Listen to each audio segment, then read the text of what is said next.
অবস্থাটা এত খারাপ। আমরা জনগণকে প্রতিশ্রুতি দিয়েছি, আল্লাহ যদি আমাদেরকে ক্ষমতায় দেয়, রামকৃষ্ণপুর থেকে চিলমারির যোগাযোগ ব্যবস্থাটা আমরা উন্নত করবো ইনশাআল্লাহ। এবং আরো প্রতিশ্রুতি আমরা দিয়েছি বা দিতে চাই, যে বিশেষ করে রামকৃষ্ণপুর চিলমারি ইউনিয়ন, বিশেষ করে সেখান থেকে এত মানে বিচ্ছিন্ন এলাকা, সেখান থেকে কোনো রুগী চিকিৎসার জন্য আমাদের হসপিটালে আসতে গেলে দেখা যায় রুগীর অবস্থা 12টা বেজে যায়। এমনকি অবস্থা আছে, কোনো ডেলিভারি কেস আসলে নৌকাতে ডেলিভারি হয়ে যায়।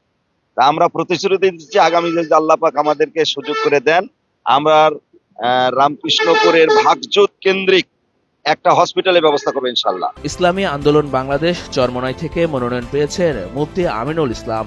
তিনিও ভোটারদের কাছে গিয়ে দৌলতপুরবাসীর ভাগ্য পরিবর্তনের অঙ্গীকার করছেন।